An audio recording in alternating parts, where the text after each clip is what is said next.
آج جو مجھے موضوع دیا گیا ہے اس کے لیے میں نے سورہ اعراف کی آیت نمبر 157 کا آخری ٹکڑا جو ہے وہ آپ کو سنایا ہے۔ اس کا ایک پس منظر ہے وہ جان لیجیے۔ آپ کو معلوم ہے کہ جب حضرت موسیٰ بنی اسرائیل کو لے کر مصر سے نکلے ہیں، اس کے بعد مرحلہ آیا کہ اللہ تعالیٰ نے حضرت موسیٰ کو کوہ طور پر طلب فرمایا تورات عطا کرنے کے لیے۔ ان کی غیر حاضری میں ایک فتنہ کھڑا ہوا اور کچھ لوگوں نے ایک بچڑا بنا کر اس کی پرستش شروع کر دی بنی اسرائیل میں سے، سامری کا بنایا ہوا بچڑا۔ جب حضرت موسیٰ واپس آئے انہوں نے یہ دیکھا تو بہت غضبناک ہوئے، اور پھر اللہ تعالیٰ کے حکم سے فیصلہ ہوا کہ 12 قبیلوں میں سے جن لوگوں نے بھی یہ شرک کیا ہے ان کو انہی قبیلوں کے لوگ خود قتل کریں۔ کئی ہزار اسرائیلی قتل ہوئے۔ یہ بہت بڑا یوں سمجھیے کہ پرج ہوا ہے اس قوم کے اندر۔ اس کے بعد پھر مزید اللہ تعالیٰ کی خدمت میں استغفار کے لیے حضرت موسیٰ علیہ السلام اپنے 70 بڑے بڑے سردار جو تھے 12 قبیلوں کے ان کو لے کر حاضر ہوئے۔ وہاں انہوں نے استغفار کیا اور ایک دعا کی، پروردگار وَاكْتُبْ لَنَا حَسَنَةً فِي الدُّنْيَا وَالْآخِرَةِ، ہمارے لیے نیکی کا اندراج کر دے، دنیا میں بھی آخرت میں بھی۔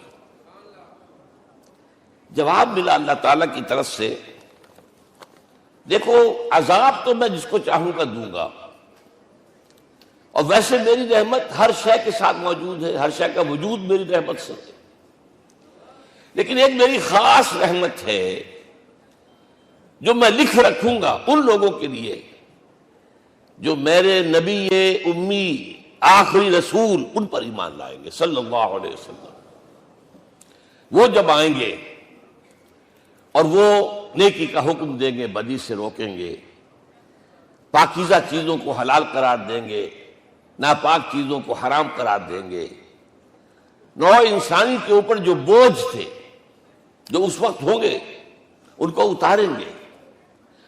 وہ جب آئیں گے تو جو لوگ فالذین آمنوا بہ نمبر 1، وعزروہ نمبر 2، ونصروہ نمبر 3، واتبعوا النور الذی انزل معہ اولئک ھم المفلحون، جو لوگ ان پر ایمان لائیں گے ان کی تعظیم اور توقیر کریں گے، ان کی مدد کریں گے، اور جو نور ان کے ساتھ نازل کیا جائے گا یعنی قرآن، اس کی پیروی کریں گے، وہ ہوں گے جو فلاح پانے والے ہوں گے، میری خصوصی رحمت سے حصہ ان کو ملے گا۔ اب یہاں پہلے تو دعا کر لیجئے، اللہم ربنا اجعلنا منہم، اے اللہ ہم سب کو ان میں شامل فرما دے جو تیرے نبی کے ساتھ تعلق کی ان 4 بنیادوں کی شرائط کو پورا کر سکے، تقاضوں کو پورا کر سکے۔ اب ذرا ان میں سے ایک ایک کو لیجئے۔ ایمان جانی پہچانی چیز ہے، ایمان جسے کہتے ہیں، اس کی تشریح میں جانے کی ضرورت نہیں، وقت بھی محدود ہے، لیکن ایک بات سمجھنے کی ہے بہت ضروری۔ ایمان کے 2 لیول ہیں، ایک قانونی ایمان ہے جس کی بنا پر ہم ایک دوسرے کو مسلمان سمجھتے ہیں، اس کا تعلق اقرار باللسان کے ساتھ ہے، زبان سے کہنا اشہد ان لا الہ الا اللہ وحدہ لا شریک لہ واشہد ان سیدنا و مولانا محمدا عبدہ ورسولہ۔ کوئی ہندو تھا، سکھ تھا، پارسی تھا، عیسائی تھا، یہ کلمہ کہے اور اسلام میں آ گیا۔ لیکن یہ زبانی کلامی ایمان جو ہے یہ انسان کی سیرت و کردار پر اثر انداز نہیں ہو سکتا۔ یہی وجہ ہے آج ہم دیکھ رہے ہیں مسلمان ہی جھوٹ بھی بول رہا ہے، مسلمان ہی بے ایمانی بھی کر رہا ہے، مسلمان ہی خیانت بھی کر رہا ہے، مسلمانوں کے لیڈر بلینز کی خیانت کر رہے ہیں۔ یہ کون ہے؟ سب مسلمان ہیں۔ وہ اس کی وجہ کیا ہے کہ ہم صرف قانونی مسلمان ہیں اور ہمارا ایمان قانونی ایمان ہے۔ اس کے لیے اسلام کا لفظ قرآن میں آیا ہے سورہ حجرات میں، قالت الاعراب آمنا قل لم تؤمنوا ولکن قولوا اسلمنا۔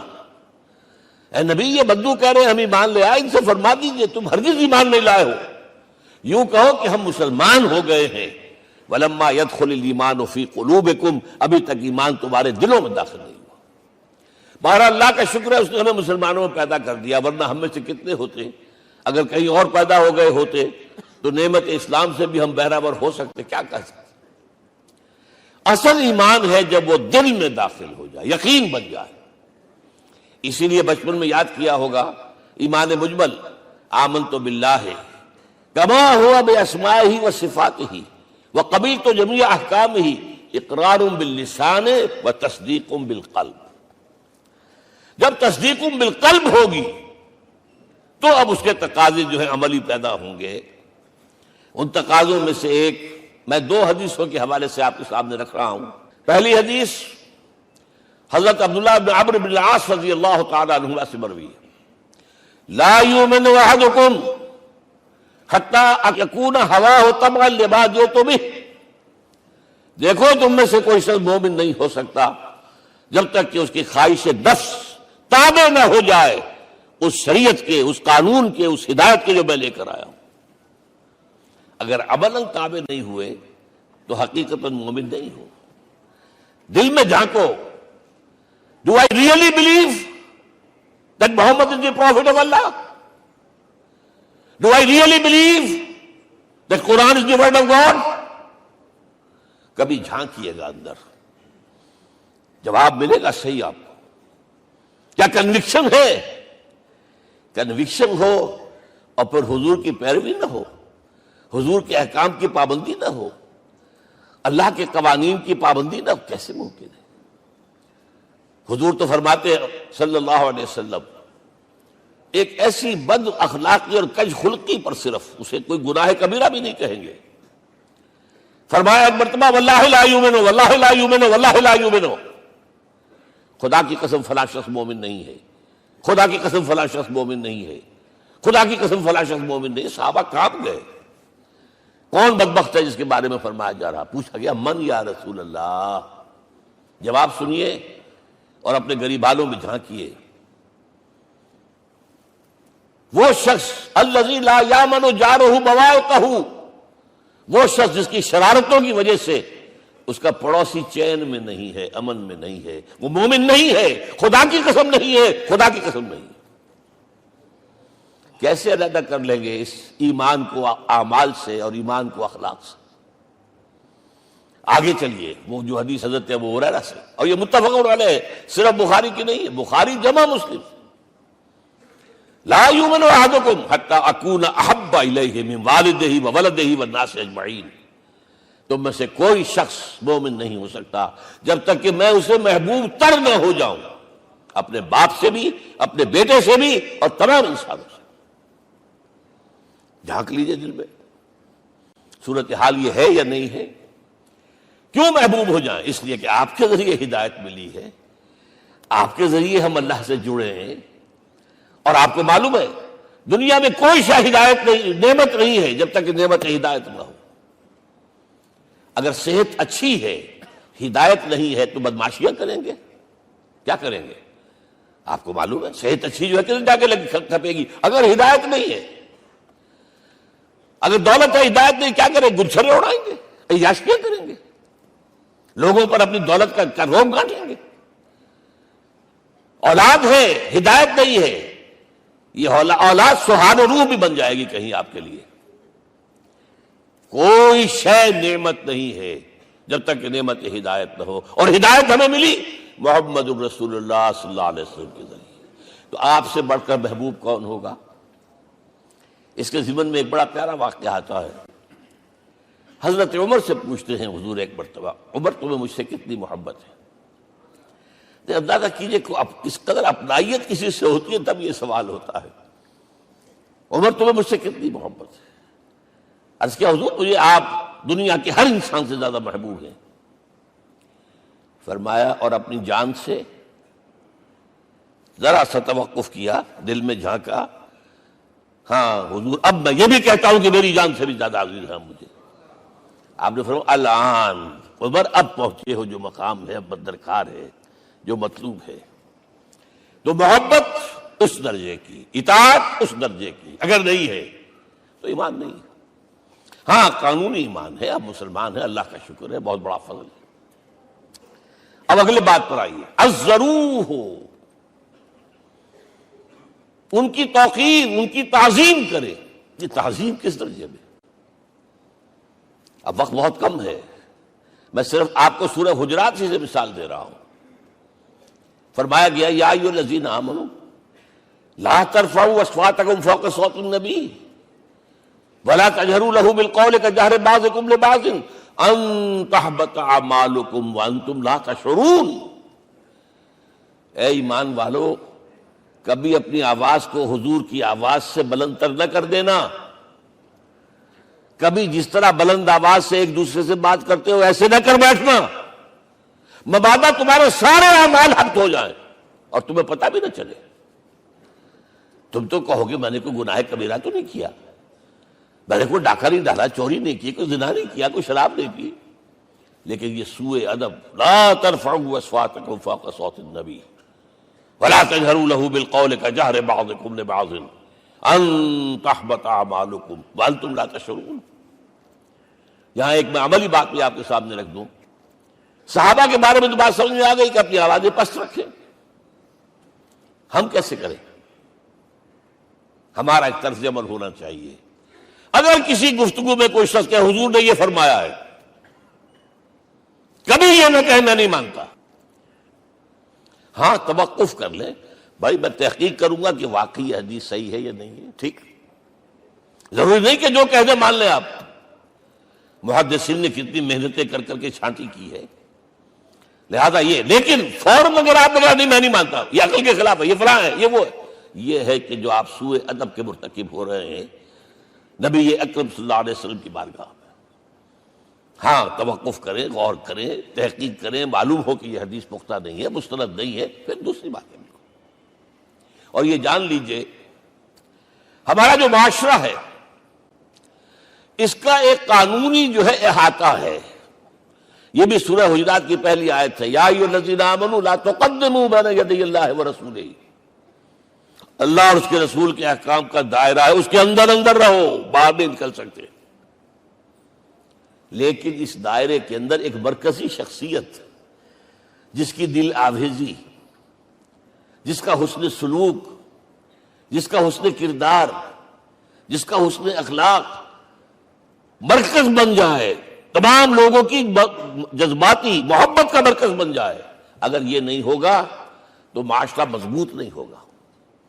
محض قانون اور دستور پر معاشرہ مضبوط نہیں ہوتا. کسی شخصیت، اب آپ کو معلوم ہے آخر ہندوستان کے معاشرے میں گاندھی کا ایک مقام ہے کہ نہیں ہے؟ آخر یہ سارا معاملہ چل رہا ہے اسی کے گرد کے نہیں؟ ماؤ زے تنگ کے معاملہ ہے کہ نہیں ہے؟ یہ سارا معاملہ دنیا میں عام لوگ کہہ دیتے، ریشنلسٹ لوگ، کہ ان چیزوں کی کیا ضرورت ہے؟ بھائی قانون دیکھنا چاہیے، دستور دیکھنا چاہیے، حکم دیکھنا. نہیں بھائی، جذباتی وابستگی کہ ایک ہستی تو ایسی ہو کہ جس کے کچھ کہنے پر فوراً زبانیں بند ہو جائیں. اور اس کا نقشہ میں سعودی عرب میں دیکھتا ہوں، اگر وہاں کے دو بدو لڑ رہے ہوں سخت اور ایک دوسرے کو کھانے کو دوڑ رہے ہوں، کوئی شخص کہتے صلی علی النبی، فوراً خاموش. معلوم ہوتا ہے آگ کے اوپر کسی نے پانی ڈال دیا، خاموش، صلی علی النبی، صرف یہ کہنے سے. یہ جذباتی وابستگی اگر محمد سے نہیں ہے صلی اللہ علیہ وسلم تو آپ کا معاشرہ کبھی مضبوط نہیں ہوگا. یہ مرکزی شخصیت، یہ مرکز ہے. اسی لیے ان کے احترام کا یہ درجہ ہے، کیونکہ اس سے کیا ہوگا؟ تمہارا شیرازہ بکھر جائے گا. اگر ان کے ساتھ جذباتی محبت نہیں ہوگی تمہارا شیرازہ بکھر جائے گا. یہ آیا معاملہ. اب میں آپ کو بتانا چاہتا ہوں تہذیب. ہمارے ہاں اصل میں بدقسمتی سے ہم سیرت کی تقریریں کرتے ہیں، حضور کی عظمت بیان کرنے کی کوشش کرتے ہیں. کچھ لوگ تو خیر حضور کی زلفیں ہیں، حضور کی آنکھیں ہیں، حضور کی کملی ہے، حضور کا سایہ نہیں تھا وغیرہ، یہ باتیں اپنی جگہ ہے، ہر چیز ٹھیک ہے. لیکن یہ جان لیجئے حضور کی اصل عظمت ایک نبی اور رسول کی حیثیت سے ہے، اور وہ شے وہ ہے جہاں جبرائیل کے بھی پر جل رہے ہیں. اس کی حقیقت کون جانتا ہے؟ میں ایک مثال دے رہا ہوں آپ کو کہ حضور 100 میں مثال رکھا کرتے تھے. آج روزہ رکھا، شام کو افطار نہیں کیا، وہ رات کو چل رہا ہے روزہ، اگلے روز پھر وہ کنٹینیو کر رہا ہے شام تک. 2 دن کا 100 میں مثال، 3 دن کا بھی رکھتے تھے. صحابہ نے اجازت چاہی، حضور ہمیں بھی اجازت دے دیں. نہیں، آج کے حضور آپ تو رکھتے ہیں، ہمیں منع کرتے ہیں۔ اب سنیے، ایکم مثلی، تمہیں سے کون ہے مجھ جیسا؟ ابھی تو اندر ربی، میں تو اپنے رب کے پاس رات گزارتا ہوں۔ ہوا یطعمنی ویسقین، وہ مجھے کھلاتا اور پلاتا ہے۔ کیا سمجھیں گے ہم؟ کیا ہماری سمجھ میں آئے گا؟ یہ معاملہ نبوت کے جو اسرار و رموز ہیں، ان کا جو مقام اور مرتبہ ہے، وہ کوئی نبی پہچان سکتا، غیر نبی تو پہچان ہی نہیں سکتا۔ ایک ڈاکٹر کا کیا مقام ہے اپنے فن میں، وہ کوئی ڈاکٹر ہی سمجھ سکے گا نا، غیر ڈاکٹر کہاں سمجھے گا؟ اور حقیقت میں وہی سمجھے گا جو اس سے بھی اوپر کا ڈاکٹر ہے، نیچے والا تو نہیں سمجھ سکتا۔ جو کمتر ہے وہ تو صرف اوپر دیکھے گا، اللہ اللہ خیر صلی اللہ۔ جو اوپر ہے اور ظاہر ہے محمد سے اوپر کوئی نہیں صلی اللہ علیہ وسلم۔ یہی وجہ ہے، دیکھیے شیخ سعدی کو کیا کہنا پڑا، یا صاحب الجمال و یا سید البشر من وجهك المرير قد نور القمر لا يمكن الثناء كما كان حقه بعد از خدا بزرگ توئی قصہ مختصر۔ اے محمد صلی اللہ علیہ وسلم، آپ کی ثنا جیسے کہ حق ہے ہو ہی نہیں سکتی۔ غالب اس سے بھی آگے گیا، میں بات ابھی آپ کو سناتا ہوں شعر اس کا۔ آپ کی ثنا کا حق ادا ہو ہی نہیں سکتا، بس ہم یہ جانتے ہیں اللہ کے بعد آپ کا مقام۔ غالب جو آگے گیا ہے کہتا ہے، غالب ثنائے خواجہ بیزداں گزاشتے کہاں ذات پاک مرتبہ دان محمد است۔ اے غالب، ہم نے تو حضور کی ثنا تو اللہ کے حوالے کر دی ہے، اس لیے کہ وہی ذات پاک جانتا ہے مرتبہ محمد کا کیا ہے صلی اللہ علیہ وسلم۔ ہم بیان کرنے کی کوشش کریں گے تو توہین کر بیٹھیں گے۔ ایک لطیفہ ہے، ایک بیچارہ کوئی دیہاتی کہیں پھنسا ہوا تھا کسی جگہ، تھکا ہوا چل رہا تھا، ڈپٹی کمشنر صاحب جا رہے تھے، کار میں بٹھا لیا۔ اب اس نے کہا، پتر تینوں اللہ پٹواری کرے۔ اب اس غریب کے جو ہے اس کے ذہن میں تو پٹواری سے اوپر تو کچھ ہے ہی نہیں، اس کے قلم سے جو ہے ادھر کا انتقال ادھر ہو گیا، ادھر کی طرف ادھر چلی گئی۔ تو ڈی سی کو وہ تعریف کر رہا ہے، اپنے سمجھ کے مطابق پٹواری کرے، تو ہم کہیں پٹواری والا معاملہ نہ کریں۔ ہاں، ایک پہلو ایسا ہے جس کے حوالے سے حضور کی عظمت ہماری سمجھ میں آئے گی۔ حضور ایک انسان کی حیثیت سے کیا تھے، ایک باپ کی حیثیت سے آپ کا کیا طرز عمل تھا۔ ذرا یاد کیجئے، جگر گوشہ رسول حضرت فاطمہ بطول رضی اللہ تعالیٰ عنہ وہ حاضر ہوتی ہے، ابا جان دیکھیے چکی پیس پیس کر یہ گھٹے پڑ گئے میرے ہاتھ میں، یہ کنویں سے پانی لاتی ہوں، مشکیزیں کہ یہاں پر بندیاں پڑ گئی۔ حضور اب تو عام لوگوں پر بھی آسانیاں ہیں، لوگوں کے ہاں غلام آ گئے ہیں، کنیزیں آ گئی ہیں، مال و دولت آ گئی ہے، مجھے بھی کوئی غلام کنیز عطا ہو جائے۔ اور آپ کو معلوم ہے یہ لخت جگر نور چشم محمد کی سب سے پیاری بیٹی صلی اللہ علیہ وسلم، کوئی شک نہیں اس میں، فاطمہ، کیا بیتی ہوگی حضور کے قلب پر۔ لیکن فرمایا، کیا بیٹی، یہ دنیا کی چیزیں ہمارے لیے نہیں ہیں، میں تمہیں اس سے بہتر شے دیتا ہوں۔ تسبیح فاطمہ ہر نماز کے بعد 33 مرتبہ سبحان اللہ، 33 مرتبہ الحمدللہ، 33 مرتبہ اللہ اکبر کہہ لیا کرو۔ لیکن سوچ لیجئے دل پر کیا گزری ہوگی صلی اللہ علیہ وسلم۔ حضرت عائشہ سے پوچھئے، حضرت خدیجہ سے پوچھئے، حضور کیسے شوہر تھے؟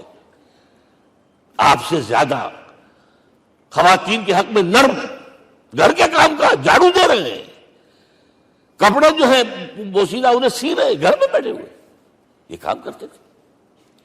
بہرحال ایک بات میں آپ سے عرض کروں، آپ انسان کی جس حیثیت کا بھی ذہن میں تصور کریں گے وہ ساری حیثیتیں محمد میں موجود ہیں صلی اللہ علیہ وسلم۔ محمد حاکم کی حیثیت سے بھی ہیں، محمد سب سالار کی حیثیت سے بھی ہیں، محمد قاضی القضات بھی ہیں، محمد ہیڈ آف دی اسٹیٹ بھی ہیں، محمد بیویوں والے بھی ہیں، اولاد والے بھی ہیں، محمد 5 وقتہ امام بھی ہیں، جمعے کے خطیب بھی ہیں، مدرس قرآن بھی ہیں، مربی بھی ہیں، مزکی بھی ہیں، اور ہر میدان میں بلند ترین مقام۔ کوئی ایسی جامع شخصیت ملے گی؟ ہمارے ہاں تو حال یہ ہے کہ جو خطیب صاحب ہوتے ہیں وہ 5 وقتہ نماز کیسے پڑھا سکتے ہیں؟ ان کا تو اونچا مقام ہے۔ 5 وقتہ نماز کے لیے تو علیحدہ چاہیے امام آپ کو، اور وہاں بھی ایک امام سینئر ہوگا، وہ عشاء مغرب اور فجر پڑھائے گا، ایک جونیئر ہوگا بیچارہ، وہ جو خاموش نماز ہے وہ پڑھائے گا۔ 5 وقتہ نماز پڑھا رہے ہیں محمد صلی اللہ علیہ وسلم، اور خطیب بھی وہی ہے، مربی بھی وہی ہے، مزکی بھی وہی ہے۔ ہمارے ہاں جو لوگ تزکیہ نفس کے میدان میں ہیں وہ پھر جماعت کبھی نہیں کراتے، کبھی نہیں دیکھا ہوگا آپ نے کسی صاحب کو کراتے ہوئے۔ یہ جامعیت جو ہے، جامعیت کبریٰ۔ میں صرف ایک بات کہا کرتا ہوں، ایک اعتبار سے حضور کا اسوہ نامکمل ہے۔ آپ مجھے سوء ادب کا مرتکب نہ قرار دے دیں، اسوہ کیا ہے؟ عورت کے لیے اس کی اپنی نسوانی زندگی کے لیے اسوہ آپ میں نہیں ہے۔ آخر نصف انسانیت ہے، اسے بھی اسوہ چاہیے۔ یہ ہے جس کی وجہ سے حضور نے شادیاں کی ہیں زیادہ۔ خواتین کے لیے اسوہ حضور کے ازواج مطہرات ہیں، اور ان میں سب سے بڑھ کر جو بالکل یوں سمجھیے کہ آغاز کے اندر نوجوانی میں آ گئی ہیں حضور کی خدمت میں، نہایت ذہین و فتین، انہوں نے پھر عورت کی زندگی کے لیے حضور کا جو طرز عمل تھا وہ انہوں نے بیان کیا نا۔ اس لیے سورہ احزاب کے اندر اس کا تذکرہ ہے، جہاں یہ آتا ہے لقد کان لکم فی رسول اللہ اسوۃ حسنہ، وہیں پر یا نساء النبی لستن کاحد من النساء، اے نبی کی بیویوں تم عام عورتوں کے مانند نہیں ہو، تمہیں تو اسوہ بننا ہے امت کے لیے۔ اب اس سے اگلا قدم میں بڑھا رہا ہوں آگے، اور اس کے ساتھ جڑ جائے گی تیسری بات۔ تیسری بات کیا ہے؟ وَنَصَرُوهُ، اس کی مدد کریں صلی اللہ علیہ وسلم۔ پہلی بات تو یہ نوٹ کیجئے، حضور انتہائی غیور انسان تھے، انتہائی غیور۔ یہ کہا جاتا ہے کہ اگر حضور گھوڑے اس میں سوار ہوتے تھے اونٹ پر، اور آپ کا کوڑا نیچے گر گیا تو آپ یہ کسی سے نہیں کہتے تھے کہ ذرا یہ میرا کوڑا مجھے پکڑا دینا، یہ بھی گوارا نہیں تھا۔ آپ اونٹ بٹھا کر نیچے اتر کر اپنا کوڑا خود اٹھاتے تھے۔ کسی سے اپنے ذاتی کام کے لیے کوئی مدد مانگنا امکان ہی نہیں۔ بلکہ ایک واقعہ تو وہ ہے جب بھی میں تذکرہ کرتا ہوں میری آنکھوں میں آنسو آ جاتے ہیں۔ یہ ہجرت کے وقت کا واقعہ ہے۔ آپ کو معلوم ہے حضور نے تمام مسلمانوں کو مکے سے جانے کی اجازت دے دی، چلے جاؤ مدینے، چلے جاؤ مدینے، آپ خود تھے موجود، اس لیے کہ رسول اپنے مقام کو نہیں چھوڑ سکتا وداؤٹ ایکسپریس پرمیشن فرام اللہ سبحانہ و تعالی۔ اب حضرت ابوبکر پوچھ رہے ہیں حضور اجازت آ گئی؟ نہیں آئی، آ گئی نہیں آئی، دن گزر رہے ہیں۔ حضرت عائشہ کی روایت ہے ایک روز ہم نے دیکھا دوپہر کے وقت آ رہے ہیں حضور، کپڑے سے اپنا سر جو ہے ڈھانپا ہوا ہے۔ عرب میں دوپہر کے وقت وزٹ کرنا جو ہے یہ ان کے خلاف دستور ہے، ان کی تہذیب کے خلاف، یہ قیلولے کا وقت ہوتا۔ تو حیران ہوئے، آتے ہی فرمایا ابوبکر ہجرت کی اجازت ہو گئی۔ اب انتہائی خوشی سے اور بڑی امید میں کہ بڑی شاباش ملے گی، حضرت ابوبکر فرماتے ہیں، عرض کرتے ہیں حضور میں نے 2 اونٹیاں تیار کر رکھی ہیں، خوب کھلا پلا کے انہیں فرما کیا ہوا ہے، یہ ہجرت میں ہمارے کام آئے گی۔ حضور تھوڑا سا توقع فرماتے ہیں، پھر کہتے ہیں اچھا ٹھیک ہے، ایک میں استعمال کروں گا لیکن میں اس کی قیمت ادا کروں گا۔ حضرت ابوبکر رو پڑے، حضور مجھ سے یہ مغایرت، سائے کے تناب کے ساتھ رہنے والا، اس سے یہ مغایرت، ذرا سے اشارے پر اپنی کم سن بیٹی پیش کر دی نکاح کے اندر، اس سے یہ مغایرت، رو پڑے۔ لیکن حضور کی اپنی غیرت تھی، میں قیمت دوں گا۔ اب بتائیے مدد کا کے لیے درکار تھی؟ مدد تھی ان کے مشن کے لیے۔ مشن 2 حصوں میں تھا، اس کو جانیے، آج کچھ علمی باتیں آ رہی ہیں۔ حضور کے مشن کے 2 حصے، ایک ابتدائی جو تمام انبیاء اور رسول کا تھا، ایک تکمیلی جو صرف محمد کا صلی اللہ علیہ وسلم۔ ابتدائی کیا ہے؟ اللہ کی طرف دعوت، تبلیغ۔ جو دعوت قبول کر لیں ان کے لیے بشارت، بشیر کہ تمہارے لیے آخرت میں جنت ہے، نعمتیں ہیں۔ رد کر دیں ان کے لیے نذیر، خبردار کرنے والے، جہنم کے لیے تیاری کر لو۔ داعی اللہ، اللہ کی طرف بلانے والے، سراجا منیرا، روشنی کے چراغ۔ یہ حیثیتیں مشترک ہے تمام انبیاء کرام۔ تمام انبیاء بشیر بھی تھے، نذیر بھی تھے، داعی بھی تھے، سراج منیر بھی تھے، اگرچہ ان تمام حیثیتوں میں بھی حضور کا سب سے اونچا مقام علیحدہ نمایاں ہے، لیکن حیثیتیں بنیادی طور پر مشترک۔ ایک حیثیت تکمیلی، اور وہ کیا ہے؟ اے نبی، جو دین آپ کو دیا گیا ہے صرف تبلیغ نہیں، صرف تعلیم نہیں، اس کو قائم کر کے دکھاؤ ایک نظام زندگی کی حیثیت سے۔ 3 مرتبہ قرآن میں یہ الفاظ حضور کے لیے آئے ہیں، هو الذی ارسل رسولہ بالہدی ودین الحق لیظہرہ علی الدین کلہ۔ 3 دفعہ سورہ توبہ میں یہ الفاظ آئے، سورہ صف میں یہ الفاظ آئے، سورہ فتح میں یہ الفاظ آئے۔ وہی اللہ جس نے بھیجا ہے اپنے رسول کو صلی اللہ علیہ وسلم، الہدا، قرآن حکیم، ہدایت کاملہ، اور نمبر 2 دین حق۔ یہ 2 چیزیں دے کر بھیجا، کس لیے؟ تاکہ اس دین کو غالب کرے پورے نظام زندگی پر۔ یہ معاملہ ذرا سوچئے، اور یہ حضور کے لیے 3 دفعہ، اور کسی اور نبی کے لیے 1 دفعہ بھی نہیں۔ قرآن مجید کے اس نقطے کو ذہن نشین کر لیجیے۔ اصل میں یہ کیا ہے؟ اسے ہم یوں کہیں گے، ایک ہے نبوت و رسالت، ایک ہے تکمیل نبوت و رسالت۔ ہمارے ہاں ختم نبوت کے اوپر تو زور دیا گیا ہے، اور صحیح دیا گیا ہے، ایمان کا ہمارا جز ہے۔ حضور کے بعد کسی نے بھی دعویٰ کیا نبوت کا، وہ جھوٹا، کذاب، دجال۔ جس نے مانا وہ بہرحال دائرہ اسلام سے خارج ہے، اور جو بھی کچھ ہوا کرے وہ۔ یہ چونکہ قانونی بات تھی، اس لیے اس کا حق ادا کیا علماء کرام نے۔ واقعہ یہ ہے کہ اس میں کوئی کمی نہیں رکھی، لیکن حضور کی فضیلت اس میں نہیں ہے۔ فرض کیجئے کہ نبوت چلی آ رہی تھی ہموار طور پر، ایک جگہ آ کے ختم ہو گئی، تو فضیلت کون سی ہوئی؟ نہیں، نبوت و رسالت تدریجاً ترقی کرتے ہوئے اپنے نقطۂ عروج کو پہنچ کر ختم ہوئی۔ یہ ہے فضیلت۔ اب آپ سوچئے، الہدا دیا گیا حضور کو، تو کیا تورات میں ہدایت نہیں تھی؟ سورہ اعراف کی آیت ہے، سورہ مائدہ کی، انا انزلنا التوراۃ فیہا ھدی ونور۔ ہم نے نازل کی تھی تورات، اس میں ہدایت بھی تھی، نور بھی تھا۔ ہم مانتے ہیں اللہ کی کتاب تھی۔ وہی فرمایا ہے انجیل فیہ ھدی ونور، اس میں ہدایت بھی تھی، نور بھی تھا۔ پھر یہ الہدا قرآن آیا۔ یہ کیا ہے؟ ہدایت نے درجہ بدرجہ ترقی کرتے ہوئے قرآن میں آ کر کامل ہو گئی، ہدایت کامل۔ وجہ کیا ہے؟ انسان کا شعور بھی تو درجہ بدرجہ بڑھا ہے۔ ایک وقت تھا ہمارا بچپن تھا، فکر کے اعتبار سے، سوچ کے اعتبار سے، علم کے اعتبار سے، ہمارے آباء و اجداد کبھی جو رہتے تھے غاروں کے اندر یا کبھی آئے ہیں، تو کیا تھا ان کے پاس؟ اب اس وقت جو ہے کسی کو آپ پرائمری کے بچے کو پی ایچ ڈی ڈاکٹر رکھ دیجئے ٹیوٹر، تو کیا پڑھائے گا تو وہی جو پرائمری کا بچہ سمجھ سکے۔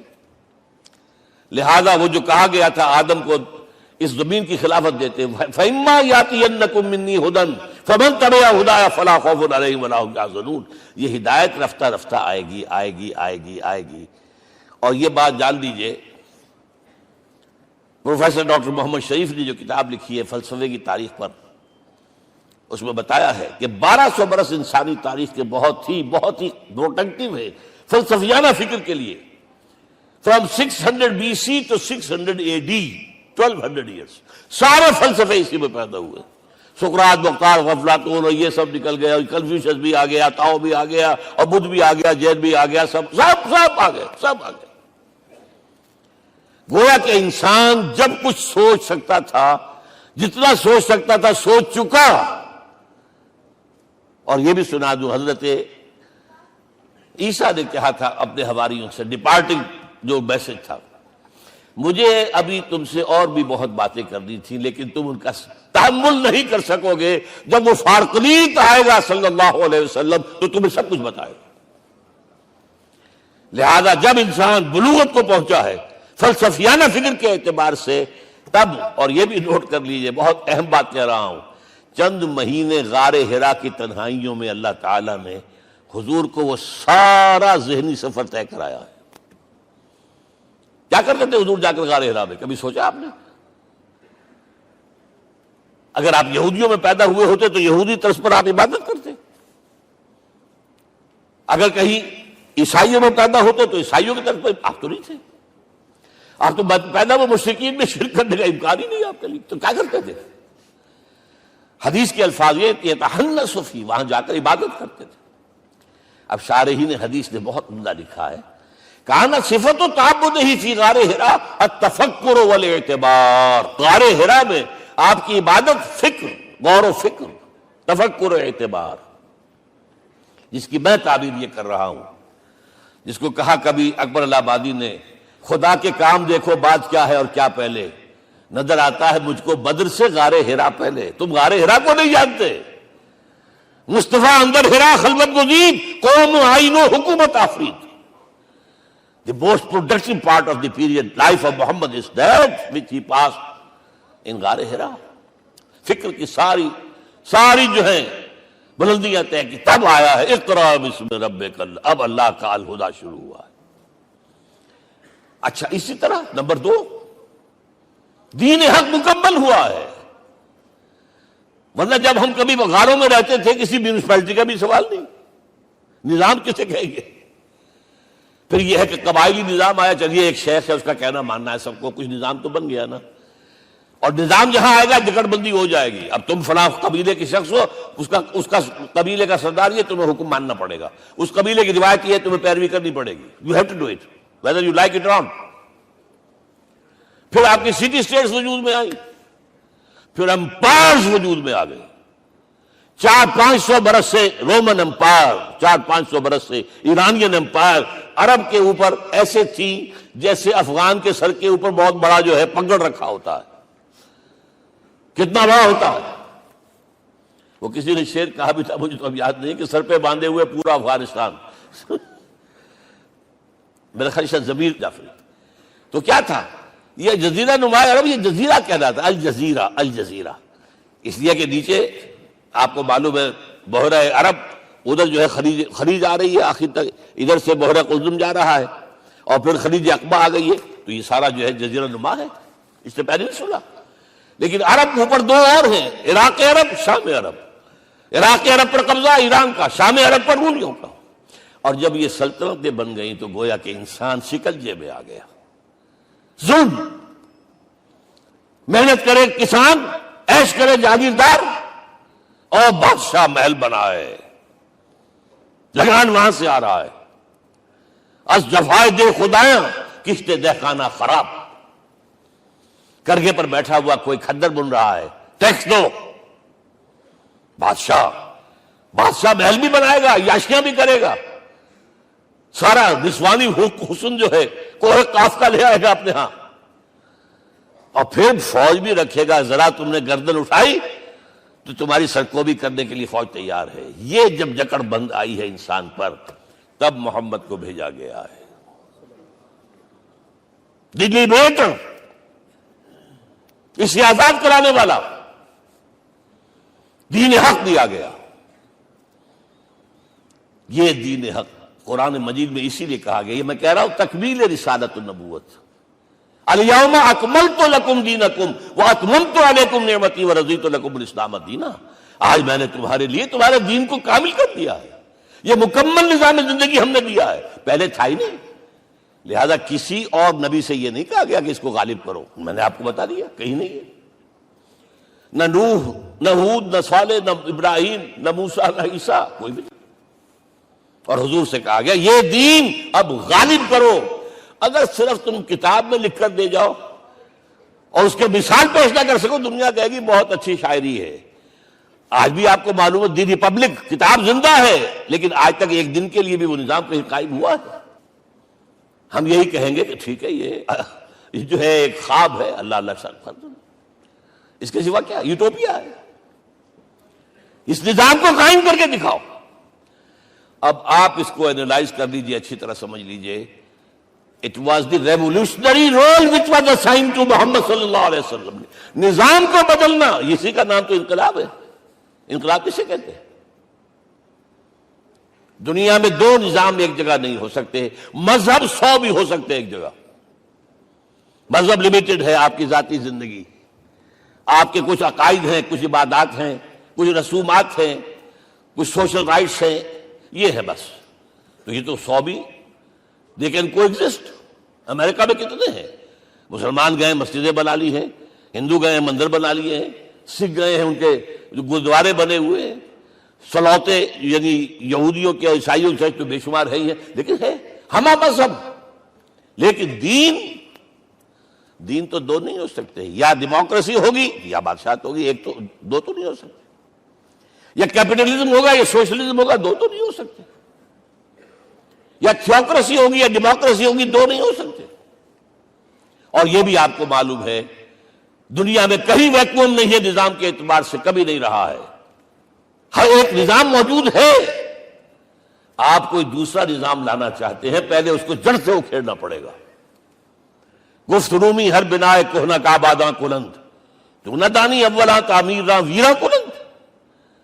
رومی نے کہا ہے کہ دیکھو، اگر کوئی نئی تعمیر تمہیں کرنی ہو تو تم جانتے نہیں ہو پہلے پرانی تعمیر کو گرانا پڑتا ہے۔ پہلے آپ نظام جڑ سے کھینچ کر پھینکیں گے باہر، تب نظام لائیں گے نا۔ اور یہ ظاہر بات ہے جو نظام بھی ہے اس کے ساتھ ویسٹڈ انٹرسٹ ہے، اس کے ساتھ پریولیجڈ کلاسز ہیں۔ دے وانٹ اسٹیٹس کو، وہ کوئی تبدیلی نہیں ماننے کو تیار، کیونکہ اسی نظام کی شاخوں پر تو ان کے گھونسلے بنے ہوئے، وہیں سے تو مفادات ان کے وابستہ ہے۔ لہذا نظام جو ہے بدلنے کے لیے جانیں دینی پڑتی ہیں، خون بہانا پڑتا ہے، جان جوکھوں کا کام کرنا پڑتا ہے، اس کے بغیر نظام نہیں بدلتا۔ اور محمد کا رول صلی اللہ علیہ وسلم، یہ ہے وہ عظمت محمد کی جو انسان نے پہچانی ہے۔ میں 3 گواہیاں آپ کے سامنے پیش کر رہا ہوں، 1 from the east, 2 from the west, 3 کئی ملوے ہے۔ یہی لاہور 1920، یہاں ایک بریڈلا ہال ہوتا تھا، اس بریڈلا ہال میں ایم این رائے کی ایک تقریر۔ And who was M N Roy? Personal friend of Lenin, member of the Communist International. He knew what revolution is۔ اور اس نے ہسٹوریکل رول آف اسلام تقریر کی لاہور کے اندر 1920 میں، اور اس نے کہا تاریخ انسانی کا عظیم ترین انقلاب وہ تھا جو محمد نے برپا کیا صلی اللہ علیہ وسلم۔ میں تو اس کی ذہانت کی داد دیے بغیر نہیں رہا۔ اس نے کہا بعض مورخین یہ جو فتوحات کی ہیں صحابہ کرام نے، ان کو سمجھ بیٹھتے ہیں جیسے اٹیلا نے فتوحات کی ہیں یا چنگیز خان نے کی ہے یا کسی اور، کہاں وہ کہاں یہ، وہاں صرف تباہی آتی تھی۔ اور محمد صلی اللہ علیہ وسلم کے پیروکاروں نے جب دنیا فتح کی ہے، نئی تہذیب دی ہے، نیا تمدن دیا ہے، نیا نظام دیا ہے، روشنی دی ہے، علوم کو تازہ کیا ہے، علوم ایجاد کیے ہیں۔ یہ ہے وہ انقلاب جو محمد نے برپا کیا صلی اللہ علیہ وسلم۔ یہ کتاب آج بھی ہندوستان میں چھپتی ہے، بمبئی میں، دی ہسٹوریکل رول آف اسلام۔ اور میں سمجھتا ہوں کہ ہندو ہے، کمیونسٹ ہے اور گواہی دے رہا ہے۔ دوسرا، یہ تو چونکہ بڑی ریسنٹ پاسٹ کی بات ہے، ڈاکٹر مائیکل ہارٹ ایک کتاب لکھتا ہے دی 100، اس کا سب ٹائٹل کیا ہے؟ A selection and gradation of the 100 most influential personalities of the human race, human history. پوری انسانی نسل میں سے ان لوگوں کو چن لو جنہوں نے اس کی تاریخ کے دھارے کے رخ کو موڑا ہو۔ ادھر جا رہا تھا ادھر کر دیا، ادھر جا رہا تھا ادھر کر دیا۔ جن لوگوں نے بھی تاریخ کا دھارا موڑا، پہلے سلیکٹ کر لو، سلیکشن۔ 100 آدمی کا ہم آ گئے، اب گریڈیشن ان میں سب سے زیادہ کس نے کیا؟ اور ٹاپ پر لایا محمد کو صلی اللہ علیہ وسلم. یہ کتاب تو اویلیبل ہے، پڑھیے. اور چونکہ عیسائی ہیں اور حضرت عیسیٰ کو نمبر 3 پر لے گیا، غور کیجئے. نمبر 2 پر لایا نیوٹن کو، بابائے طبیعیات. اور پھر کہتا ہے naturally I owe an explanation. میں عیسائی ہوتے ہوئے I am placing Muhammad at one at top. How? This is because, یہ لفظ یاد کیجئے، this is because he is the only person supremely successful in both the religious and secular fields. ذہانت، وہ زندگی جو آج تقسیم کر دی گئی ہے، یہ مذہبی زندگی ہے، یہ سیکولر ہے، یہ ریاست ہے، قانون ہے، یہ ہے، اور اس کو علیحدہ رکھو بھائی، مذہب کو علیحدہ رکھو. وہ کہتے ہیں کہ یا تو مجھے ملتا ہے کہ وہ آدمی جو ادھر اونچا ہے تو دوسری طرف نیچا ہے، کچھ بھی نہیں. ادھر اونچا ہے تو ادھر کچھ نہیں. روحانیت میں، دین میں، اخلاق میں عیسیٰ سے اوپر کون جائے گا؟ لیکن حکومت میں، ریاست میں کوئی قدم ہی نہیں رکھا، زیرو. مذہب کتنا بڑا پیدا کر دیا گوتم بدھ نے، لیکن ریاست، حکومت زیرو. اور بڑے سے بڑے جو ہے شہنشاہ اور بڑے سے بڑے کانکرس، کوئی چلا آیا ہے. آپ سوچئے جو گریک آ رہا ہے، جو سکندر اعظم کہاں سے چل کر مقدونیہ سے کہاں پہنچ گیا؟ بیاس تک. اٹیلا کہاں سے پہنچ گیا؟ مشرق سے مغرب تک. لیکن مذہب و اخلاق کے اندر زیرو نہیں بلکہ مائنس ویلیو لانی پڑے گی. ایک ہی انسان ہے. آپ کم سے کم give credit to his honesty. ایک ہی انسان، دو ہے ہی نہیں. He is the only person supremely successful in both the religious and the secular fields. اب آئیے تیسری میں گواہی دے رہا ہوں ایک ایسے شخص کی جو ویسے شاتم رسول ہے. گالیاں دی ہیں اس نے، بدترین گالیاں دی، رقیق حملے کی، جیسے رشدی نے کیے ہیں، ایسے تسلیمہ نسرین نے کیے ہیں، سب اس طرح کے کیے ہیں. وہ ایچ جی ویلز ہے، فکشن سٹوری رائٹر، ہسٹورین بھی ہے. 2 کتابیں ہیں اس کی تاریخ پر، تاریخ انسانی عالم، short history of the world and concise history of the world. جو رقیق حملے کیے ہیں میں اس کا ذکر نہیں اس لیے کر دیا کہ معلوم ہے وہ دشمن ہے، دوست نہیں ہے. اگر کسی کا دوست ہوگا تو تعریف کرے گا. وہ دشمن ہے، میں اسٹیبلش کرنا چاہتا ہوں. ہی از انیمی. اور عربی زبان کا ایک مقولہ یہ ہے کہ الفضل ما شہدت بہ الاعداء. فضیلت تو وہ ہوتی ہے جس کی ایک گواہی دشمن دے. جب وہ آیا ہے concise history of the world میں، چیپٹر آخری حضور کا، جو حضور کے چیپٹر میں جو آخری بات خطبہ حجۃ الوداع کو کوٹ کیا ہے، لا فضل لعربی علی عجمی ولا لعجمی علی عربی ولا لأحمر علی اسود ولا لأسود علی احمر الا بالتقوی. کسی عرب کو کسی عجمی پر کوئی فضیلت نہیں، کسی عجمی کو کسی عرب پر کوئی فضیلت نہیں، کسی گولے کو کسی کارے پر کوئی فضیلت نہیں، اور کسی کالے کو کسی گورے پر کوئی فضیلت نہیں. ہاں، تقوی کے ساتھ فضیلت. اب ذرا میرا ایک لفظ نوٹ کیجئے، کیا لکھتا ہے اس پر؟ Although the sermons of human freedom, fraternity and equality were said before also, and we find a lot of these sermons in Jesus of Nazareth. مسیح ناصری حضرت عیسیٰ علیہ السلام کے ہاں بھی واعظ تو ہمیں بہت ملتے ہیں، but it must be accepted that it was Muhammad صلی اللہ علیہ وسلم who for the first time in history established a society based on these principles. انسانی حریت، اخوت، مساوات، اس کے واعظ کہنے تو بہت آسان ہے، تقریریں کرنی تو بہت آسان ہے، لیکن ان ویلیوز کو باقاعدہ اسٹیبلش کرنا ایک سوسائٹی میں ماننا پڑتا ہے. یہ اسے دینا پڑا کریڈٹ جو بھی ہے. لیکن ایک بات نوٹ کر لیں، مبادہ کہیں آپ میرے بارے میں سوء ظن ہو جائے، تازہ ایڈیشن جو اب اویلیبل ہے اس میں سے یہ نکال دیے گئے ہیں. آج کے جو ان کے ایڈیٹرز ہیں ان کے حلق سے نیچے نہیں اتر رہے. اتنی بڑی حقیقت. آپ پنجاب لائبریری یا پبلک لائبریری سے جا کے پرانا ایڈیشن لیجئے، concise history of the world کے اندر آپ کو یہ الفاظ مل جائیں گے. Although the sermons of human fraternity, Freedom and equality were said before also. And we have a lot of these sermons in Jesus of Nazareth. But it must be accepted that it was Muhammad sallallahu alaihi wasallam who for the first time in history established a society based on these principles. اب یہ جو mission میں نے آپ کے سامنے رکھا، ایک بنیادی مشن قرآن کی تبلیغ کرو، تبلیغ کرو، تبلیغ کرو، تبلیغ کرو. یا ایھا رسول بلغ ما انزل الیک من ربک وان لم تفعل فما بلغت رسالتہ. نمبر 2، جو دین حق دیا اسے غالب کرو، قائم کرو، نافذ کرو، اس کی مثال پیش کرو دنیا کے سامنے. ان دونوں میں مدد درکار تھی محمد الرسول اللہ کو. جیسے حضرت مسیح نے کہا تھا، وَإِذْ قَالَ عِيسَىٰ ابْنُ مَرْيَمَ لِلْحَوَارِيِّينَ مَنْ أَنصَارِي إِلَى اللَّهِ، کون ہے میرا مددگار اللہ کی راہ میں. جیسے کہ اللہ فرماتے سورہ حدید میں، بڑی پیاری آیت ہے، بڑی ریولوشنری آیت ہے، بلکہ میں لفظ استعمال، بڑی ننگی انقلابی آیت ہے قرآن مجید کی. اتنا صاف اللہ تعالیٰ ہی سچ بول سکتا ہے، کوئی اور تو ضرور کہیں نہ کہیں اس کے اوپر کوئی کپڑا ڈال کے بات کرے گا.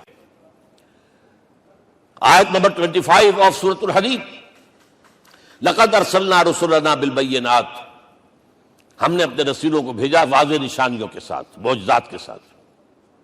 وانزلنا معهم الکتاب والمیزان، ان کے ساتھ کتاب اتاری، شریعت اتاری، میزان اتاری، نظام اتارا.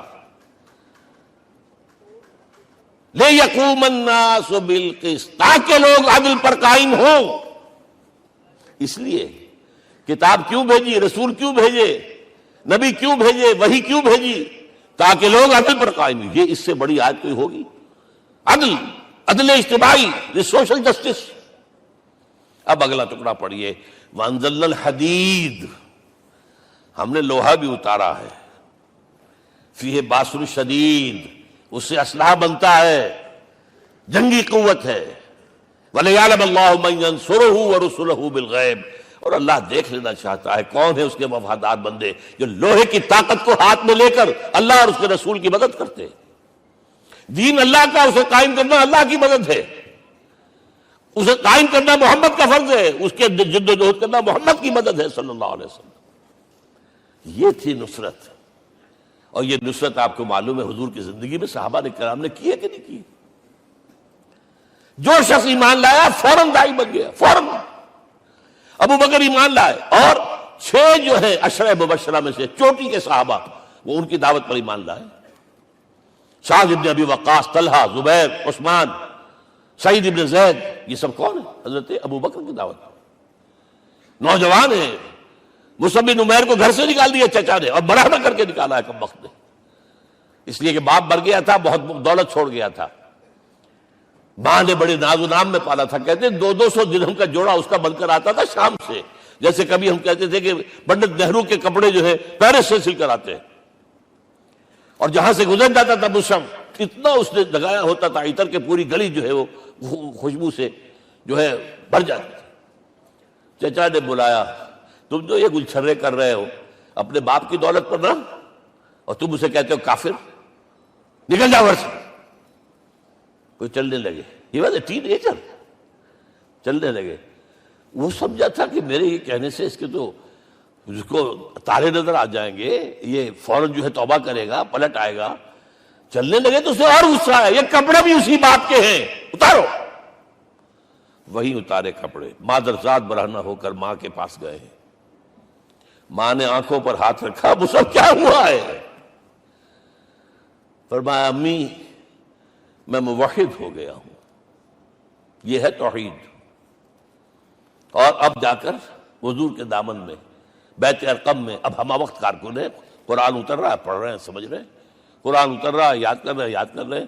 اور اس کے بعد جب کہا تھا مدینے والوں نے بیت عقبہ اولیٰ پر کہ حضور ہمارے سے آپ کی ملاقات تو سال کے بعد ہی ہوگی، درمیان میں تو آپ کو معلوم ہے خونریزی ہے، کوئی قافلہ بچ کے نہیں آ سکتا، تو اب آپ ہمیں کوئی اپنا شاگرد دیجئے. مصعب بن عمیر کو حضور نے کہا جاؤ ان کے ساتھ. وہاں ان کا نام پڑ گیا المقری، پڑھانے والا، قرآن پڑھانے والا. 75 آدمی اگلے سال لے کر آ گیا ہے، اور اسی سے بیعت عقبہ ثانیہ ہوئی ہے، اور ہجرت کا راستہ کھل گیا. اور اس کو ایک دفعہ حضور نے دیکھا، مسجد کے دروازے کے سامنے سے گزر رہا تھا، مصعب پھٹا ہوا کمبل تھا جس میں لپیٹا ہوا تھا. حضور کی آنکھوں میں آنسو آ گئے. غزوہ احد میں شہید ہوا کس طرح؟ علم بردار تھا، ایک ہاتھ پر وار پڑا ہے، کٹ کے گر گیا، ایک ہاتھ سے تھاما، دوسرے پر بھی گر گیا، دونوں جو بچے ہوئے حصے تھے اس سے تھاما. پھر جب ختم ہو گئے اس کے بعد جو ہے جب دفن کر رہے تھے تو حضور کے سامنے پرابلم لایا گیا. مصعب کے جسم پر تو کوئی کپڑا ہی نہیں تھا سوائے ایک چادر کے، ایک دھوتی. اللہ اللہ خیر اللہ. اور شہید کا کفن ہوتا ہے اس کا اپنا لباس. حضور وہ اتنا چھوٹی ہے وہ چادر کہ پاؤں ڈھانپتے ہیں تو سر کھل جاتا ہے، سر ڈھانپتے ہیں تو پاؤں کھل جاتے ہیں. فرمایا سر کو ڈھانپ دو کپڑے سے اور پیروں پر گھاس ڈال دو. That was the last dress which Musab got. تو یہ لوگ جو تھے محمد رسول اللہ والذین معہ، یہ ساتھی حضور کے جنہوں نے حضور کے مشن میں آپ کا ساتھ دیا. اور ایک خاص مرحلے کا تو میں آپ کے سامنے ذکر ہی کر دوں، اس لیے کہ دین کی اقامت، دین کا غلبہ، اس میں تو جہاد اور قتال آئے گا لا محالہ. Nobody is going to allow you to change the system. اگر سسٹم بدلتا ہے تو اس کے ساتھ جو مفادات بدلتے ہیں وہ ختم ہو جاتے ہیں، جو پرولیجز ہیں وہ ختم ہو جاتے ہیں. لہذا جب غزوہ بدر کا مرحلہ آیا ہے، حضور نے مجلس شورا منعقد کی اور آپ نے جو وحی سے آپ کو بتا دیا گیا تھا، دیکھو ایک قافلہ آ رہا ہے شمال سے، مال غنیمت سے لدا پھدا ہے اور 50 صرف اس کے ساتھ محافظ ہیں. ایک لشکر آ رہا ہے جنوب سے ویل کانٹے سے لیس، اور اللہ نے وعدہ کیا ہے کہ ایک پر ضرور تمہیں فتح دے گا، بتاؤ کدھر چلے. یہ اصل میں کسی بھی سپہ سالار کے لیے وقت ہوتا ہے کہ اپنے ساتھیوں کے مورال کا اندازہ کرے. کچھ ہوں گے ہم جیسے کمزور بھی، انہوں نے کہا کہ حضور پہلے قافلے کی طرف چلے، آسانی سے فتح بھی ہو جائے گی اور ہتھیار مل جائیں گے. ہمارے پاس تو ہتھیار بھی نہیں ہے، گنتی کے لوگوں کے پاس تلواریں بھی نہیں سب کے پاس، تو 50 آدمیوں کے ہتھیار تو ملیں گے. پھر لشکر سے نپٹ لیں. اب حضور کہہ رہے ہیں اشیرونی اشیرونی اشیرونی. حضرت مقداد بن اسود کھڑے ہوتے، حضور ہمیں موسیٰ کے ساتھی نہ سمجھیے جنہوں نے کہہ دیا فَاذْهَبْ أَنْتَ وَرَبُّكَ فَقَاتِلَا إِنَّا هَاهُنَا قَاعِدُونَ. ہم موسیٰ کے ساتھی نہیں ہیں، ہم آپ کے جانثار ہیں. آپ جو آپ کی نیت ہے آپ بسم اللہ کیجیے، ہم آپ کو کیا پتہ ہمارے ذریعے آپ کو اللہ تعالیٰ آنکھوں کی ٹھنڈک عطا فرمائے. حضور پھر فرمایا مجھے مشورہ دو، مجھے مشورہ دو.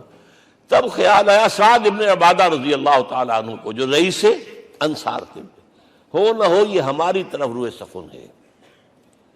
کیونکہ بیعت عقبہ ثانیہ جس کے نتیجے میں ہجرت ہوئی ہے اس میں طے یہ ہوا تھا کہ اگر یہ مکے والے مدینے پر حملہ آور ہوں گے آپ کو ختم کرنے کے لیے، ہم آپ کی حفاظت ایسے ہی کریں گے جیسے اپنے بیوی بچوں کی.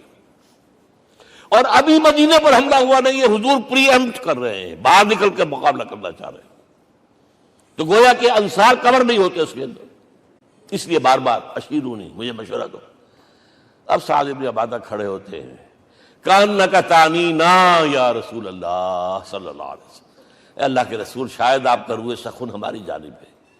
فإنا آمنا بک وصدقناک، ہم آپ پر ایمان لا چکے ہیں، ہم نے آپ کی تصدیق کی، اب ہمارے پاس چوائس کون سا ہے؟ اگر آپ آگے چلیں ہم پیچھے چلیں گے، اگر برق الغماد تک پہنچیں گے ہم اپنی اونٹنیوں کو دبلا کر دیں گے. یمن کا آخری شہر جو ہے برق الغماد، اور اگر آپ ساحل سمندر پر کھڑے ہو کر اپنی سواری سمندر میں ڈالیں گے ہم بھی ڈال دیں. بہرحال یہ مراحل ہیں کہ جن سے گزر کر حضور نے اللہ کے دین کو غالب کیا اور قائم کیا، اور اس ہر سطح پر، ہر مرحلے پر صحابہ کرام نے آپ کا ساتھ دیا. جہاں آپ کا پسینہ گرا وہاں انہوں نے اپنی خون کی ندیاں بہا دی. محمد رسول اللہ والذین معہ اشداء علی الکفار رحماء بینہم. یہ ہے در حقیقت عظمت محمد صلی اللہ علیہ وسلم. آج کے دور میں سمجھ لیجئے اچھی طرح، یہ دور جس کا کہ فاتح ہے حضور، فاتح سے مطلب افتتاح کرنے والے، اس دور میں اجتماعی نظام کی اصل اہمیت ہے. اجتماعی نظام غلط ہے، ایکسپلائٹیٹو ہے. تقسیم دولت کا نظام غلط ہے. کیا ہوگا؟ ایک طرف دولت جمع ہوگی، ایکومولیشن آف ویلتھ، ایک طرف بھوک، افلاس، فاقہ ہوگا. شاہ ولی اللہ دہلوی کہتے ہیں کہ جس معاشرے میں تقسیم دولت کا نظام غلط ہو جائے یہ دو دھاری تلوار ہے، دو دھاری، دونوں طرف کاٹتی ہے۔ ایک طرف دولت جمع ہوگی تو عیاشیاں ہوں گی، بدماشیاں ہوں گی، گلچرے ہوں گے، وہ بھی خراب، معاشرے کے لیے خراب۔ اور ایک طرف فقر ہوگا اور بھوک ہوگی اور فاقہ ہوگا، یہ بھی خراب۔ اس لیے کہ حضور فرماتے ہیں کاد الفقر ان یکون کفرا، فقر تو انسان کو کفر کی حد تک پہنچا دیتا ہے، لہذا فقر کو کل نظام کو توڑنا ہوگا۔ یہ الفاظ شاہ ولی اللہ دہلوی رحمۃ اللہ علیہ کے، جو 12ویں صدی ہجری کے مجدد ہیں۔ اس نظام کو بدلنا، اب آپ سوچئے حضور صلی اللہ علیہ وسلم نے جب اپنے اس مشن کی تکمیل کر لی، تو میں اب دو باتیں آپ کو بتا رہا ہوں۔ چونکہ حضور کی بعثت صرف عرب کے لیے نہیں تھی، صرف عربوں کے لیے نہیں تھی، صرف ملک عرب کے لیے نہیں تھی۔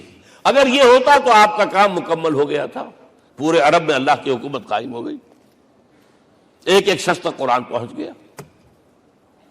لیکن 5 جگہ قرآن میں آیا ہے وَمَا أَرْسَلْنَاكَ إِلَّا كَافَّةً لِلنَّاسِ بَشِيرًا وَنَذِيرًا، ہم نے نہیں بھیجا آپ کو مگر تمام انسانوں کے لیے بشیر اور نذیر بنا کر۔ لہذا کام مکمل نہیں ہوا۔ اقبال کہتا ہے وقت فرصت ہے کہاں، کام ابھی باقی ہے، نور توحید کا اتمام ابھی باقی ہے۔ یہ بھی تکمیل رسالت کا مظہر ہے کہ حضور سے پہلے کوئی رسول پوری نوع انسانی کے لیے نہیں بھیجا گیا، آپ پہلے رسول ہیں اللہ کے اور آخری جو پوری نوع انسانی کے لیے بھیجے گئے۔ حضرت عیسیٰ نے بھی یہی کہا تھا اپنے حواریین سے، تو سینٹ پال نے اسے تبلیغی مذہب بنایا ہے۔ انجیل میں اب بھی الفاظ موجود ہیں کہ I have been sent in search of the lost sheep of the house of Israel، میں تو اسرائیل کے گھرانے کی کھوئی ہوئی بھیڑوں کی تلاش میں بھیجا گیا ہوں، صرف بنی اسرائیل کے لیے۔ قرآن بھی کہتا ہے رسولا الی بنی اسرائیل، واحد رسول ہیں جو پوری دنیا کے لیے بھیجے گئے۔ اچھا کہہ دینا تو آسان ہو گیا، اس کا مطلب کیا ہے؟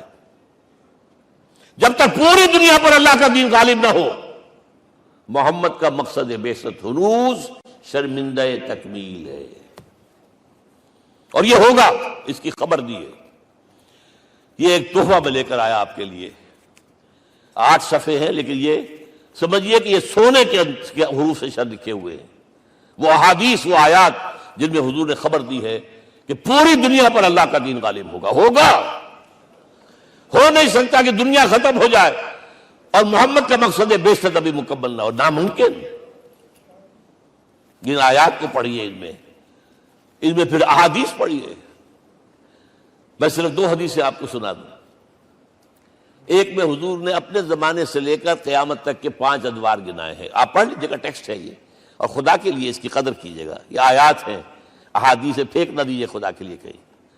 اور اس کے اندر جو ہے اس وقت کے جو مایوسی کے اندھیارے ہمارے اوپر چھائے ہوئے ہیں، اس کا علاج ہے کہ نہیں، اور بھی دور فلک ہیں ابھی آنے والے، ناز اتنا نہ کریں ہم کو ستانے والے۔ بہرحال حضور نے جب اپنا مشن عرب کی حد تک مکمل کر لیا، تو اب ایک بات نوٹ کیجئے، خطبہ حجۃ الوداع 1.25 لاکھ کا بجوا، حضور نے اپنے اس خطبے میں اپنی تعلیمات کے جو اہم نکات تھے انہیں اور دہرایا 3 مرتبہ ایک بات کی ہے۔ لاؤڈ سپیکر تو تھا نہیں، پہلے آپ ادھر رخ کرتے تھے، آپ کہتے تھے کچھ، ادھر لوگ آدمی آگے کھڑا ہوا اس کو آگے پہنچاتا اور آگے پہنچاتا تھا، پھر آپ سامنے رخ کر کے کہتے تھے، پھر بائیں طرف رخ کر کے 3 مرتبہ، ایک لفظ 3 مرتبہ۔ آخر میں ایک سوال کیا ہے، الا هل بلغت، دیکھو لوگوں میں نے پہنچا دیا یا نہیں؟ کیونکہ قرآن میں تحدید آئی تھی، اے نبی، یا ایھا النبی بلغ ما انزل الیک من ربک وان لم تفعل فما بلغت رسالتہ، اے نبی جو کچھ تم پر نازل کیا گیا اللہ کی طرف سے پہنچا دو، اور اگر نہیں کیا تو رسالت کا حق ادا نہیں ہوگا۔ اور اس میں سورہ اعراف کی آیت نمبر 6 اگر پڑھ لیں، فَلَنَسْأَلَنَّ الَّذِينَ أُرْسِلَ إِلَيْهِمْ وَلَنَسْأَلَنَّ الْمُرْسَلِينَ، ہم ان سے بھی پوچھیں گے جن کی طرف رسولوں کو بھیجا، اور رسولوں سے پوچھیں گے ہم نے تمہارے پاس اپنا پیغام پہنچایا تھا، تم نے پہنچایا کہ نہیں لوگوں کو؟ اس لیے حضور نے گواہی دی، الا هل بلغت، دیکھو میں نے پہنچا دیا کہ نہیں؟ اور جواب کیا ملا؟ انا نشهد انك قد بلغت رسالتہ واديت الامانۃ ونصحت الامۃ وكشفت الغمۃ، ہم گواہ ہیں حضور آپ نے رسالت کا حق ادا کر دیا، امانت کا حق ادا کر دیا، ہماری خیر خواہی کا حق ادا کر دیا، اور گمراہی کے اندھیرے جو ہے انہیں چھانٹ کر رکھ دیا۔ اب آپ نے آسمان کی طرف نگاہ کی، انگشت شہادت سے وہی 3 مرتبہ اللہم اشہد اللہم اشہد اللہم اشہد، اللہ تو بھی گواہ ہے، یہ مان رہے۔ یہ ہے سائی آف ریلیف، یہ بوجھ جو میرے کندھے پر آیا تھا اِنَّا سَنُلْقِي عَلَيْكَ قَوْلًا ثَقِيلًا، یہ اب منتقل ہو گیا، اب امت کو منتقل ہوا۔ لہذا آخری لفظ کیا تھا؟ فَلْيُبَلِّغِ الشَّاهِدُ الْغَائِبَ، اب جو یہاں موجود ہیں ان کا فرض ہے کہ پہنچائیں ان کو جو یہاں نہیں ہے۔ میں صرف تمہارے لیے رسول نہیں ہوں، ایک ایک فرد نوع بشر تک دنیا میں جو اس وقت ہے، اور ایک ایک فرد نوع بشر جو آخر تک آئے گا قیامت تک، اس تک قرآن پہنچانا تمہارے ذمہ ہے۔ ہم نے نہیں پہنچایا، اسی لیے آج ہم اللہ کے عذاب میں ہیں۔ آج کیوں ذلیل کے کل تک نہ تھی پسند گستاخی یہ فرشتہ ہماری جناب میں؟ 1.5 بلین مسلمان، لیکن عزت نام کی کوئی شے ہے؟ G7 G9 G11 G13 G15 کوئی مسلمان بھی ہے ان میں؟ نہ 3 میں نہ 13 میں، نہ G7 میں نہ G15 میں، نن۔ اتنی بڑی تعداد، سیکیورٹی کونسل میں کسی سیٹ کی امید ہے؟ نن۔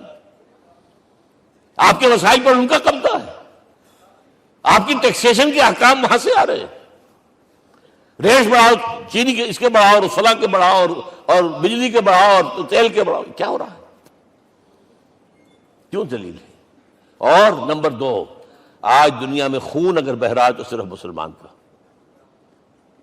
ہو گیا، مانند آب ارضا مسلمان کا لہو۔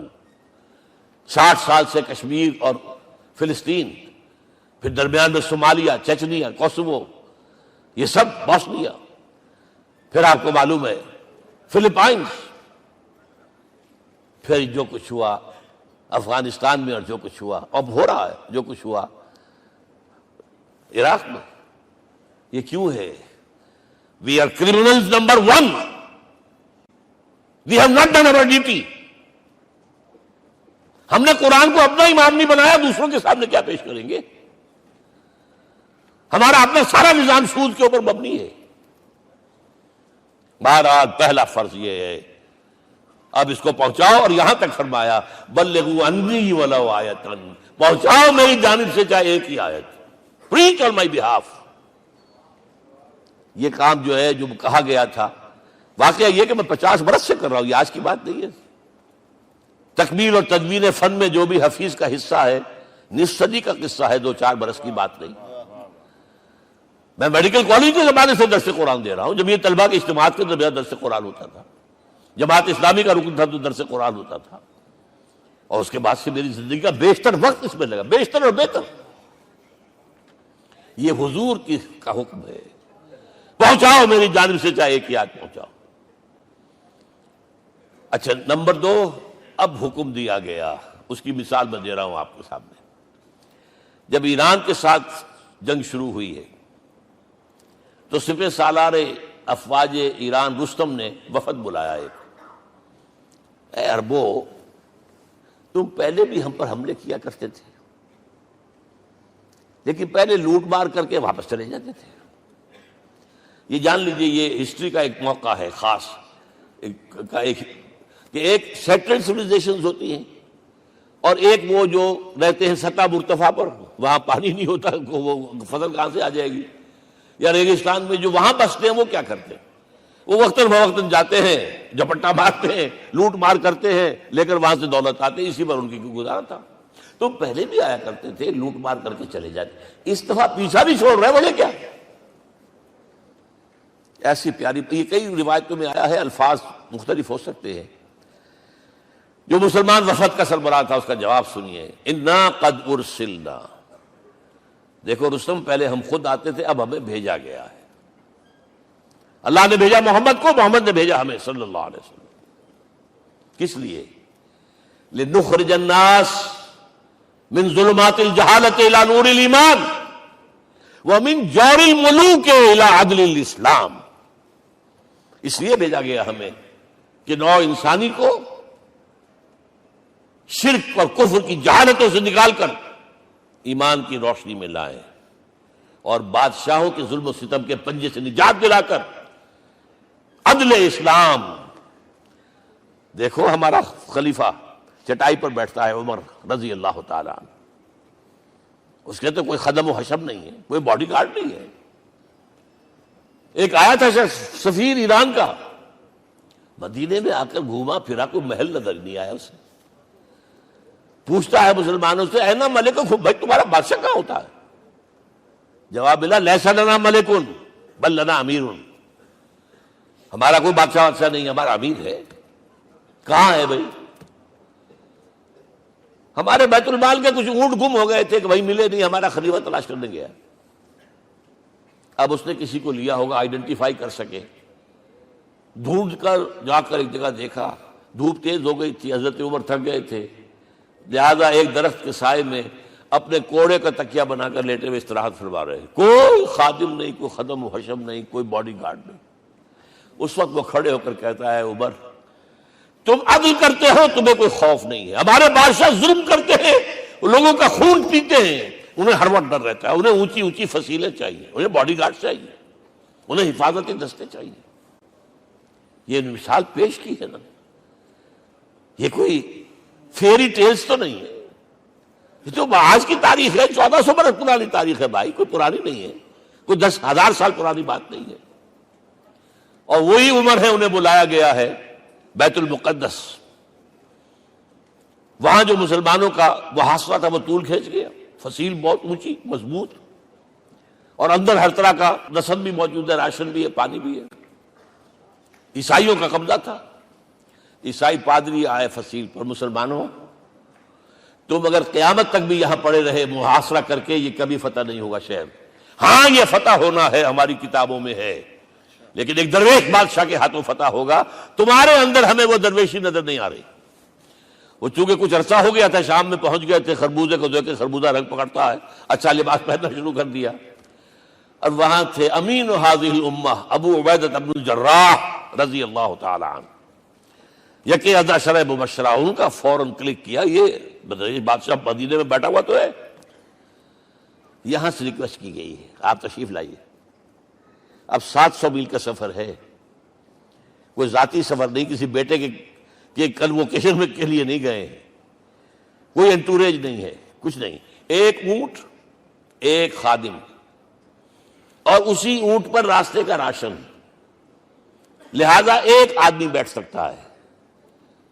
اب ایک منزل خلیفہ اوپر تشریف فرما ہے اور خادم ہاتھ پکڑ کر آگے چل رہا, اگلی منزل خادم اوپر بیٹھا ہے اور خلیفہ ہاتھ پکڑ کے آگے چل رہا ہے.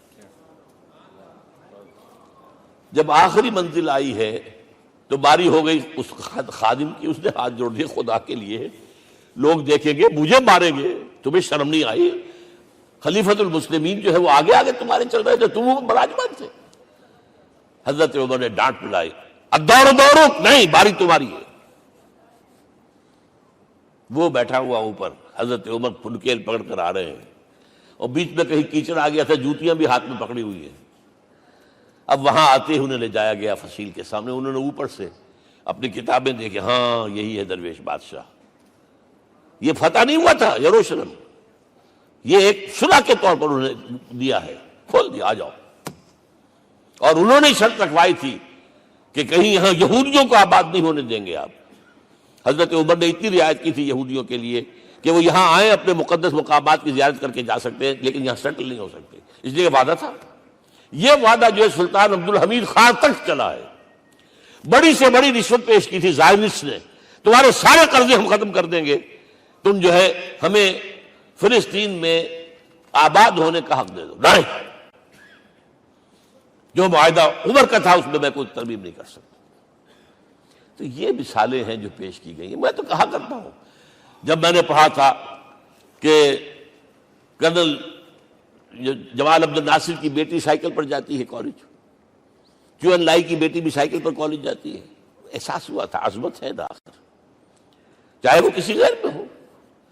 اور واقعہ یہ ہے کہ میں بیان کرنے سے رہ نہیں سکتا. جب میں نے لال بہادر شاستری کے بارے میں سنا, he had no house in the whole of India. یہ تو بھارت کی ڈیموکریسی کا ایک معجزہ ہے. A person who doesn't own a house in the whole length and breadth of India, and he rose to the position of Prime Minister.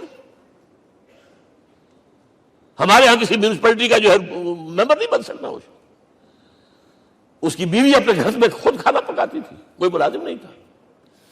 اور جب heart attack ہوا ہے تاشقند میں، تو وہ جو مرتے دم بات کی ہے اس نے ماتا جی سے کی ہے، بیوی سے نہیں کی۔ یہ ہماری مشرقی روایات ہیں، ماں کا مقام۔ لیکن یہ تمام مثالیں جو ہیں، پوری نوع انسانی 10 مرتبہ پیدا ہو کر ختم ہو جائے، حضرت عمر والی مثالیں نہیں لا سکتے۔ رات کو گشت کر رہے ہیں، ایک جگہ سے رونے کی آواز آئی، معلوم ہوا کہ بچے ہیں، بھوکے ہیں، رو رہے ہیں۔ ماں سے پوچھا گیا کیا معاملہ ہے؟ کہ کیا کروں، کچھ نہیں ہے، میں نے یہ آنڈی چڑھا دی ہے، چولہے کے اوپر آگ جلا دی ہے، بچوں سے کہا کچھ پک رہا ہے، ذرا انتظار کرو، سو جائیں گے۔ کانپ گئے، ایسے گئے سیدھے بیت المال، آٹے کی بوری اپنے غلام سے کہا میرے کندھے پر رکھ، پہلے چلتا ہوں۔ نہیں، قیامت کے دن تم میرا بوجھ نہیں اٹھا سکو گے۔ اپنے کندھے پر بوری رکھ کر لائے ہیں، کھانا پکوایا، کھلایا بچوں کو۔ اب اگر حضور یہ کہے کہ سید القوم خادم ہوں، تو یہ حقیقت تھی کہ نہیں تھی؟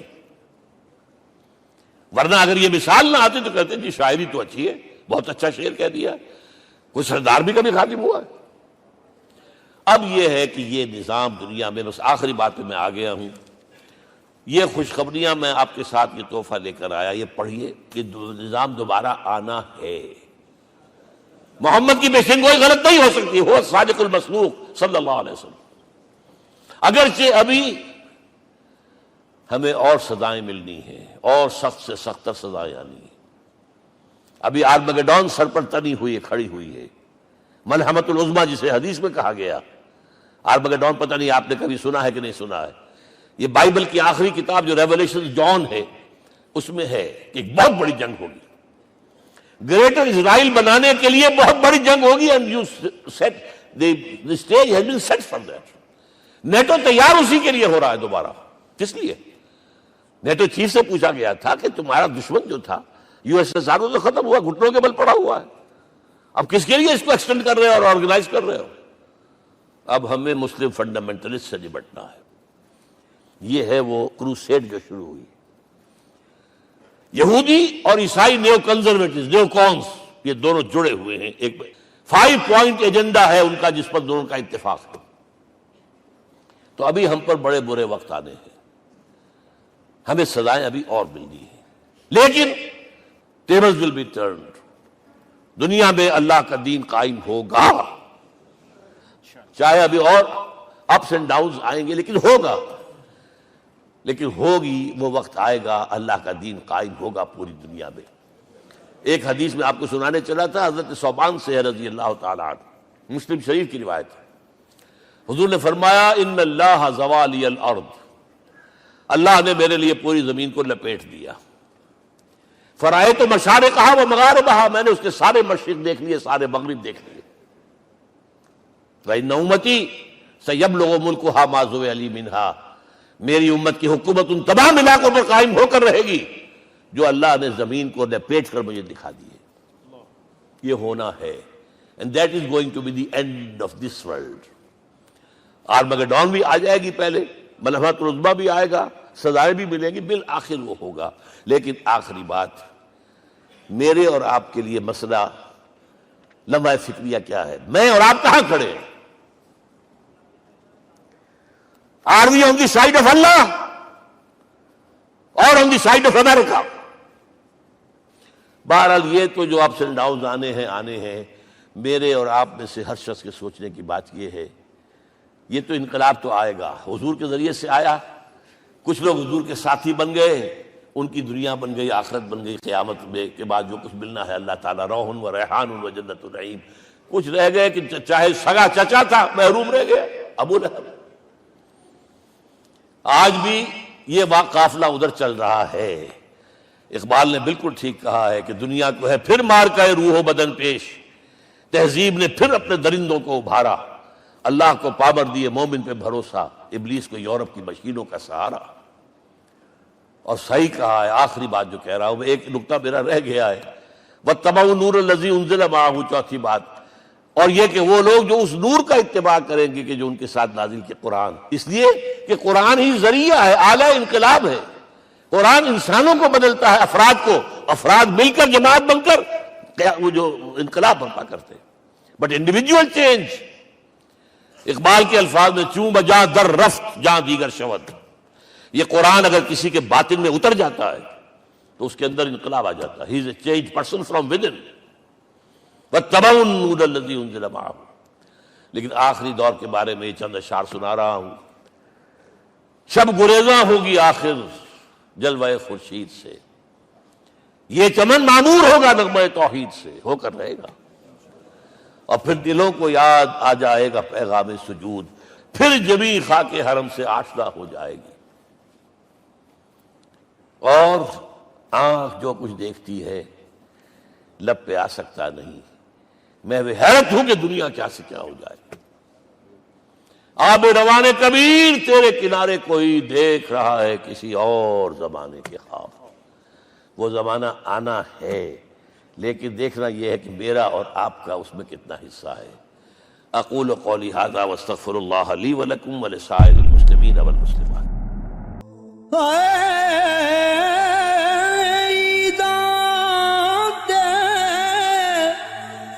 شب رات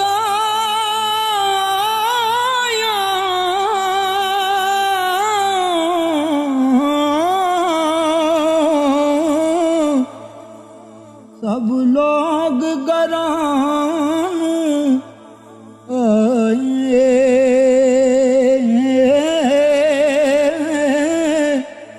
او نہیں آئے او پرت محمد جو آپ ہتھیں دفنا